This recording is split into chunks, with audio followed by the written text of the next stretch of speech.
Hey guys, what's up? Today we're gonna be talking about a horror comedy, and I know it's one of those moments when I say I don't like horror comedies, but if it's done well, good. If it's done well done, then hey, talk about it, and if you like it, you like it. And Deathgasm, I did like this movie. I knew about it for a long time.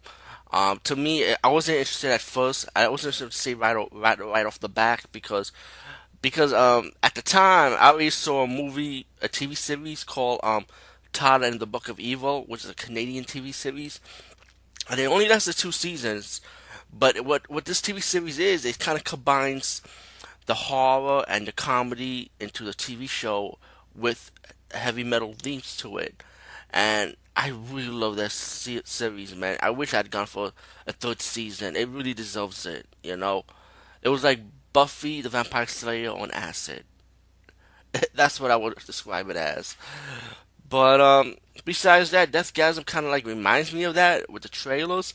So like I said, I just got off watching those two DVD seasons. I didn't really feel like watching like a clone of it, you know.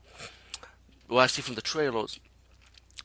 But out of all, Deathgasm is a good movie, a good horror comedy, and it's such a good horror comedy. It's actually gonna get a sequel next year. What I heard about. So if you're gonna talk about it now, you know. And this came on Netflix, of course, because like I said, I wasn't gonna pay for it or nothing. So when I had it on Netflix, I was definitely happy. So I said, hey, finally I could click on it and see it. It's about this guy, right? It's this young teenager guy. And about let me just say, this movie is from New Zealand. Is it Australia? I don't know. I always say New Zealand, Australia. It's the same thing. I don't care. But this movie will make Dead Alive proud, you know, and Bad Taste proud, you know. So you can see the elements of this type of style in this movie, and of course the mix with Evil Dead. It could take a while, just how the demons are gonna act. Anyway, this young teenager guy moves in with his uncle because his mom got locked in the mental ward for giving Santa Claus a blowjob. Yeah, Santa Claus a blowjob. What it says in the story. So he stays with his uncle's family who are Christian, you know, believe in God. They church goers, pretty much what it sounds like. He goes to school with his cousin who bullies him, and he hangs out with a ragtag of friends that are like not socialized in school real well. You know, the outcasts, pretty much, I would say. So as the movie progressed, he met this other guy in a record shop. He's like into heavy metal, just like him. They start hanging out. They go to this house, and you find out in the house it belongs to this long lost sinner that people are trying to search for, a heavy metal sinner.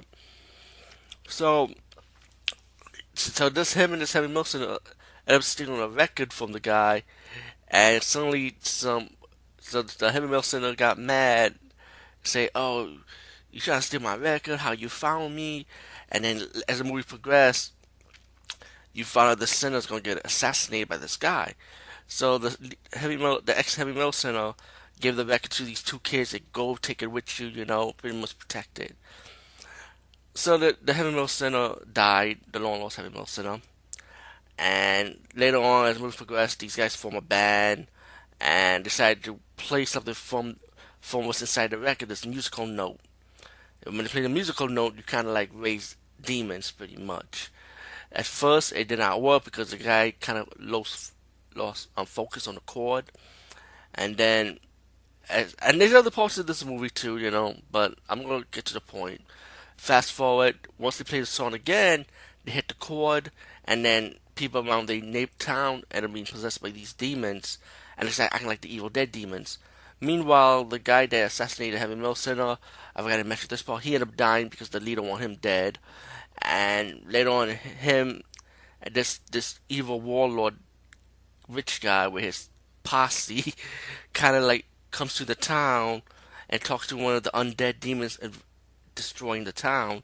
Tell him that he has a mission to look for the heavy metal center kid, you know, and pretty much kill him, you know, as they're trying to rescue this demon that's gonna come in at 3 a.m.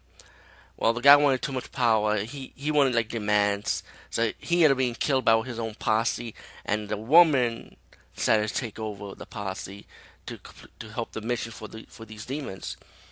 As the movie progressed, the guys meet up with their school friends, and as they fighting off the demons, finding the musical notes, so they play in reverse to reverse the curse of what's going on. They go to the house because they need a speaker where the ex-heavy metal singer died, and they face the posse. They're battling the demons.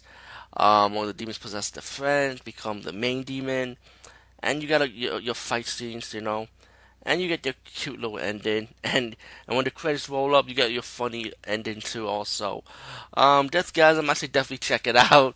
It's an enjoyable horror comedy. Part two, I can imagine they're gonna add in some more stuff to it, which will be pretty interesting. So definitely looking forward to it next year while Hard Pulse will come out. Anyway, peace, guys. See you later.